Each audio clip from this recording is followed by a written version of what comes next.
Compulsive hoarding is a form of OCD. 78-year-old divorcee Lloyd lives in South Central Los Angeles and was diagnosed 3 years ago. His hoarding is so extreme that he slept outside his house for 20 years because he couldn't get through the front door.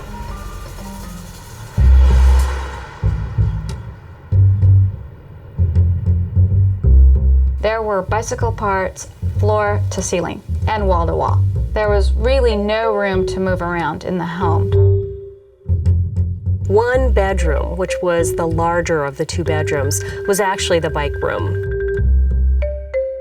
In that room alone, there were 5,000 bikes or bike parts.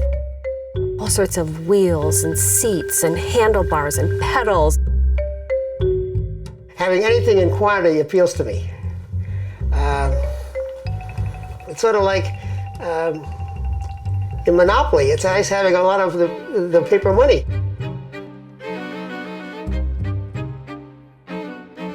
Lloyd's passion for bikes started when he was a psychology student at UCLA and worked part-time in a repair shop. But it wasn't until the late 70s that Lloyd started hoarding. It was triggered when he lost his job as a computer programmer. Penniless, Lloyd resorted to roaming the streets, looking for cans and bottles to recycle for cash. He soon started spotting bicycles which had been thrown away. I was out on trash day looking at what was available, and I'd see bicycles by the curb ready to be picked up, and if I left them there, they'd just be treated as junk, and I could rescue them. Lloyd was very isolated. The more that he collected, the less he could have people into his home. And once the isolation starts, you build relationships with stuff rather than people. For a hoarder, losing their possessions is a traumatic experience. But by 2003, the bikes had taken over Lloyd's yard and his house. LA County officials had cleared him out twice. But each time, Lloyd had started collecting again. He was high on their blacklist.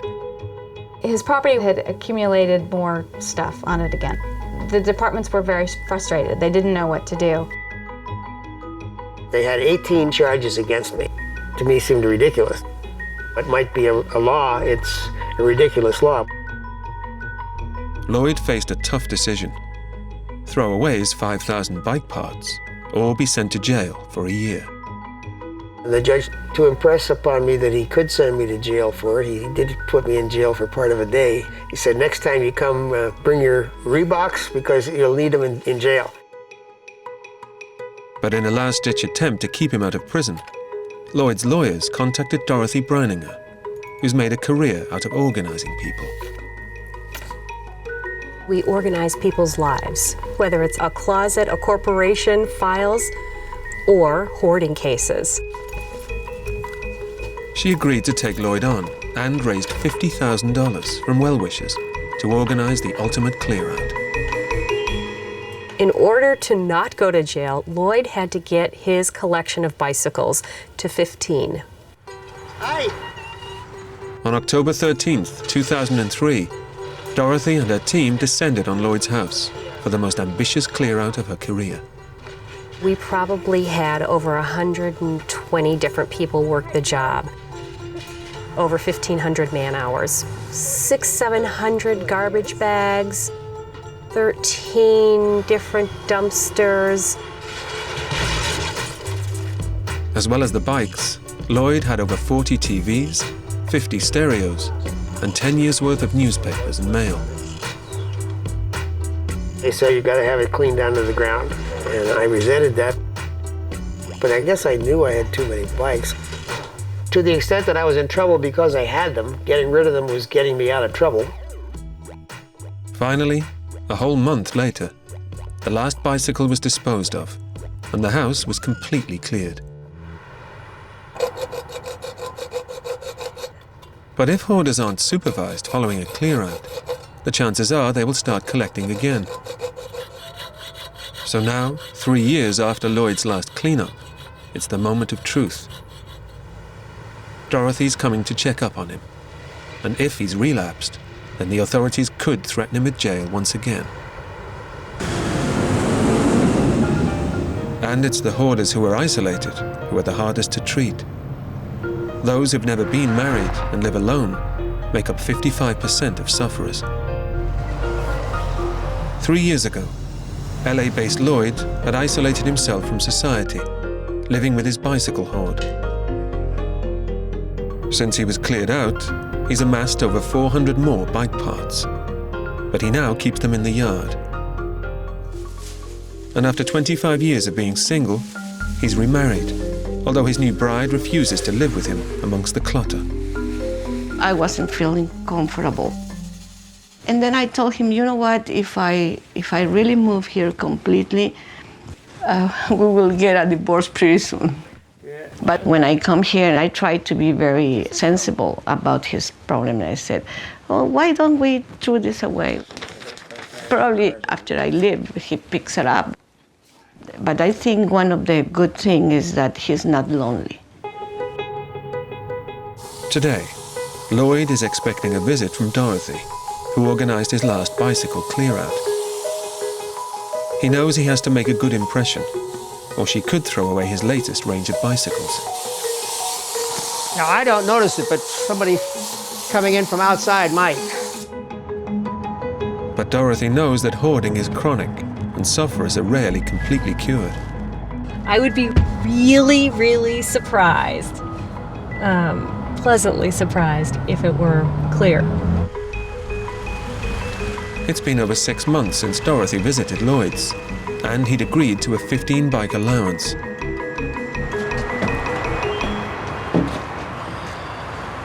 I wouldn't say the news is so good here. Oh, why? Poof. The only thing that's been added here probably are these 3 bikes. From where? From the yard. Okay. Although Lloyd has relapsed, he's no longer classified as an extreme hoarder. But Dorothy has to be satisfied that he isn't slipping back into bad habits. On a scale of 1 to 10, 1 being you're really dissatisfied with the status of your hoarding, and 10 meaning you think you've got it really in control. 5, possibly 6. I'm honestly not bringing much stuff home. I can see that. Listen, I think you're doing pretty well here. I thought for sure coming in it was going to be just so incredibly disappointing. And I'm not as disappointed as I thought. You know, the patterns are really starting to come back. The minute you decide you want to take some steps forward, I'll take steps forward. Lloyd will always be fighting a desire to hoard. But the fact that he receives specialist support means that he's become one of the few hoarding success stories. If Lloyd and I and Carmen all stay in touch, he has more motivation, you know, to want to clean it up. Okay. I'd like to see Dorothy proud of me, and she can feel that she's accomplished something in life by rescuing me from my clutter. That's sort of like teaching a person to fish rather than just giving them a fish.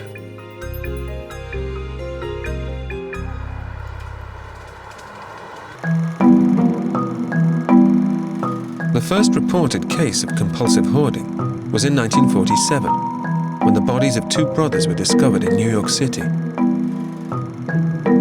Homer and Langley Collier died, trapped underneath their hoard, and 103 tons of rubbish was removed from their house. New York today. Just a few blocks away from the Collier's house lives 60-year-old Maureen, an out-of-work actress. Hello. Come on in. You have to squeeze a little bit, I'm afraid.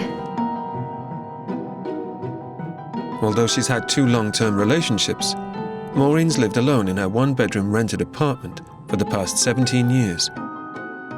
And she's crammed it full to the brim, with piles reaching 5 feet high.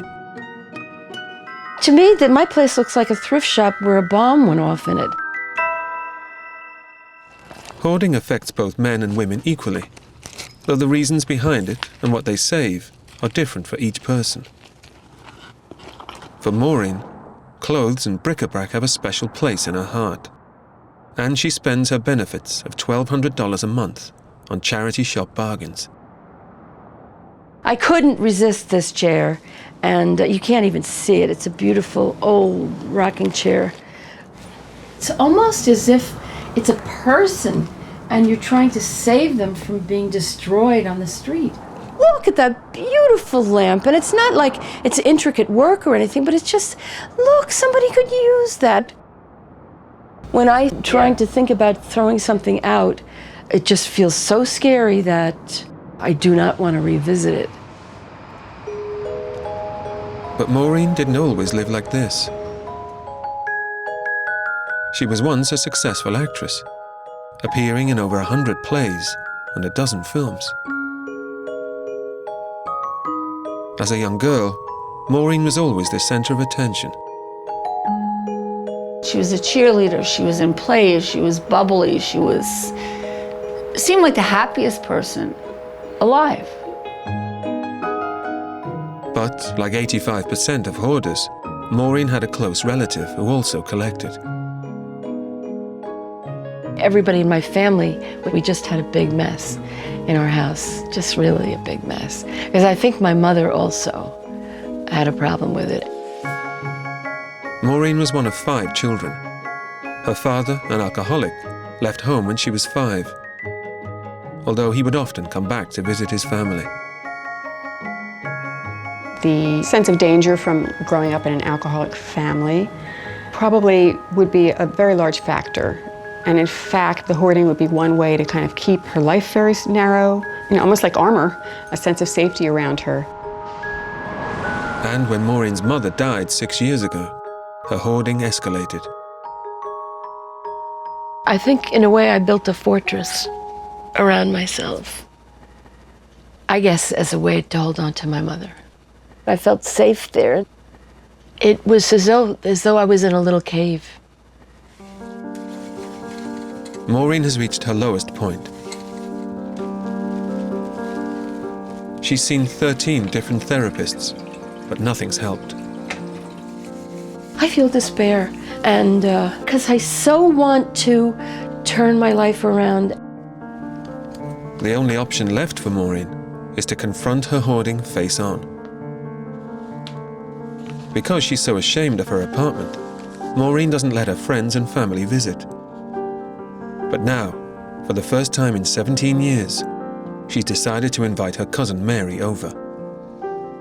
The thought of having my cousin Mary in here tomorrow is pretty daunting. I just have a dread of seeing her face when she walks in the door. Hi, Mary, it's Maureen. Guess what? It might horrify me that when I'm talking to her on the phone, this is what she's surrounded by. I can't put myself together. I can't do laundry. I can't get myself to take a shower. I'm fighting for my life. I'm fighting for my life. Maureen's hoarding has meant she's become increasingly isolated from her loved ones. In New York, Maureen is also facing up to her hoarding and letting someone into her mess. Despite the shame she feels, she's invited a member of her family to visit her for the first time in 17 years. How are you feeling about Mary coming round? Not good at all. Not good at all. It's funny, I don't want anybody to know me, I guess, I realize. I'll expect the apartment to be messy. How messy, I don't know. I've never been in it, so I just hope my reaction doesn't hurt her feelings.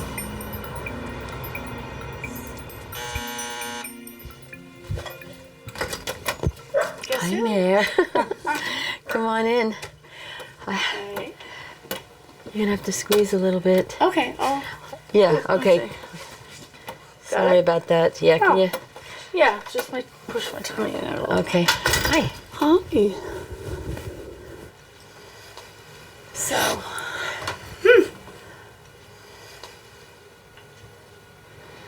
It's cluttered. Just needs to be straightened out. I don't think it's horrifying or you know, I still love you. It doesn't make any difference to me at all. So, hey, it's fine. I sleep just in this section here, and I guess I'd go for this way. But the thing is, this must add like so much stress to your life. leaving it in the mess is not, I don't think, is stressful. I think what's stressful is trying to address it. That's stressful. I got it. I got it. Oh, that's the hazard of this place. Yeah. But you didn't do anything wrong. Bye. Bye. Thanks, Mia. I'll talk to you soon. Okay. Take care. Bye. Oh, brother. It makes me really sad. It makes me really sad. It took a lot for her to let me come over and see it. So I don't think any less of her at all. And I love her to death, I really do, but she really needs help. Maureen has made huge progress by letting her cousin in. But it's just the first leg of a long journey, and it may still be several years before she's able to get rid of all her things. I think I've really been broken, and the mending might be, it's kind of hard. But that was a big step, letting Mary in. Yeah. Aren't you proud of yourself? I am proud of myself.